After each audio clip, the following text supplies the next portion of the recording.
पुरंदर तालुक्यातील खळद येथील Saint Joseph या इंग्लिश मीडियम शाळेमध्ये आकारण्यात येणारी अवास्तव फी वाढीबाबत कारवाई करण्याबाबत शिक्षण उपसंचालक दिनकर टेमकर यांनी पुरंदरचे गटशिक्षण अधिकारी लोंढे यांना 2 वेळा आदेश दिले। मात्र लोंढे यांनी कोणतेही ठोस पावलं उचलले नाही। त्यामुळे संतप्त पालकांनी त्यांच्या कार्यालयाला टाळं ठोकण्याचा इशारा दिला होता। दरम्यान गटशिक्षण अधिकाऱ्यांनी या संदर्भात शाळेमध्ये पालकांशी आणि व्यवस्थापनाशी चर्चा केली आहे। पुरंदर तालुक्यातील खळद येथील सेंट जोसेफ या नेहमी वादग्रस्त इंग्लिश मीडियम शाळेच्या अवाजवी फी वाढीबाबत तातडीने कारवाई करण्यात यावी असे आदेश शिक्षण उपसंचालक दिनकर टेमकर यांनी पुरंदरचे गटशिक्षण अधिकारी राजेसाहेब लोंढे यांना पत्राद्वारे 2 वेळा दिलेले आहेत। मात्र तरी देखील 2 महिने होऊनही त्यावरती लोंढे यांनी अद्यापही याबाबत कोणतीही कारवाई केली नाहीये असं पालकांनी पत्रकार परिषदेमध्ये सांगत पुरंदरच्या गटशिक्षण अधिकाऱ्यांच्या कार्यालयाला टाळं ठोकण्याचा इशारा दिला होता। याची दखल घेत गटशिक्षण अधिकारी राजेसाहेब लोंढे यांनी 25 एप्रिल रोजी शाळेस भेट देऊन इंग्लिश मीडियम शाळेनं सन 2018-19 या शैक्षणिक वर्षासाठी पालक संघामधील सदस्यांना अंधारामध्ये ठेवून त्यांच्या मान्यतेशिवाय केलेल्या 20% फी वाढी संदर्भात व्यवस्थापनाशी चर्चा केली आहे। यावेळी पालक प्रतिनिधी अविनाश जाधव, अस्मिता पोकर्णीकर, नंदकुमार जगताप आदी उपस्थित होते। यावेळी शाळा व्यवस्थापनाने फी वाढी संदर्भात कोणतीही अधिकृत माहिती दिली नाहीये। शाळेचे सर्व व्यवहार चेन्नई इथून चालतायत। प्रोसिडिंग बुक इथे उपलब्ध नसल्याचे सांगण्यात आले। संस्थेचे कोणतेही अधिकृत कागदपत्रे इथे उपलब्ध नसल्याचं मुख्याध्यापक यांनी सांगितलंय। या संस्थेच्या विरुद्ध यापूर्वी 3दा शाळा मान्यता रद्द केल्याचा अहवाल येथील गटशिक्षण अधिकारी यांनी जिल्हा परिषद शिक्षण विभागास पाठवला असल्याचे सांगण्यात आले। परंतु वरिष्ठ प्रशासनाकडून याबाबत कारवाई होणं अपेक्षित असताना या विषयामध्ये गटशिक्षण अधिकारी यांनाच जबाबदार धरलं असल्याबद्दल नाराजी व्यक्त करण्यात येते। तसेच फी वाढी संदर्भात अहवाल वरिष्ठ प्रशासनास पाठवण्यात आल्याचे सांगण्यात आले। शिक्षण अधिकारी यांनी जो त्यांना सूचना दिल्या होत्या त्याच्याप्रमाणे सरांनी योग्य ती चौकशी केली। 10 पॉईंटच्या प्रत्येक पॉईंट टू पॉईंट त्यांना विचारणा केलेली आहे की हे रेकॉर्ड दाखवा, हे आहे का।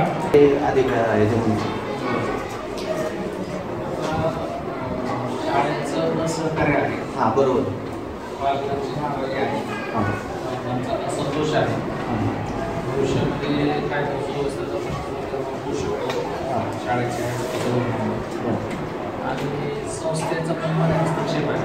बरोबर, लोकल युनिट आहे, लोकल युनिटला असे काही अधिकार नाही किंवा रेकॉर्ड यांच्याकडे नसतं म्हणून हस्तक्षेप संस्थेचा आहे।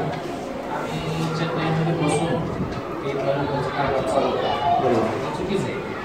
सगळे कागदपत्र जे असतात ते मुख्याध्यापकाच्याच कस्टडीत असायला पाहिजे। बरोबर, मुख्याध्यापक हा कस्टोडियन आहे या शाळेचा, त्या कॅम्पसचा, बरोबर, जे काही होईल त्याची जबाबदारी मुख्याध्यापक प्रिन्सिपलची। हे जे काही मॅनेजमेंट चाललंय ते चुकीच्या पद्धतीने चाललंय। संस्था सगळं हँडल करते आणि त्या टीमला नॉमिनल ठेवते आणि तो कुणी आलं तर काही त्यांना कागदपत्र दाखवलं जात नाही, सहकार्य केलं जात नाही। याच्या अनुषंगाने आपले जे काही 3 सदस्य आपल्या टीममध्ये होते, नेते म्हणून आपण त्यांना सांगितलेले, त्यांच्यासमोर जे काही 10 मुद्दे आपल्याला मागितलेले होते त्या 10 मुद्द्यांच्या प्रत्येक अनुषंगाने आपण चर्चा केली।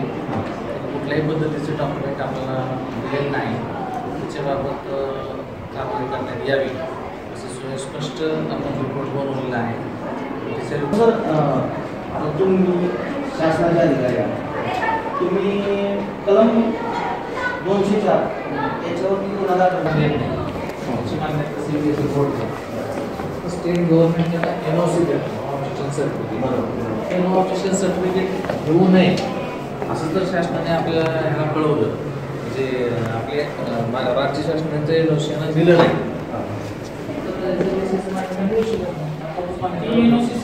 प्रत्येक वर्षाला रिन्यू होते दर 3 वर्ष।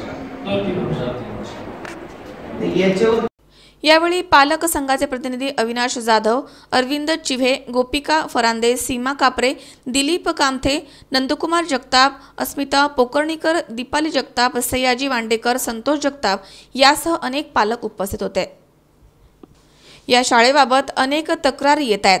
काही दिवसांपूर्वी राज्याबाहेरील आदिवासी भागामधील छोट्या मुली या भागातील मराठी शाळेमध्ये शिक्षणाकरता आणण्यात आल्या होत्या। त्या मुलींच्या दाखल्यावरती एकच ख्रिश्चन धर्म अशी जातीची नोंद होती।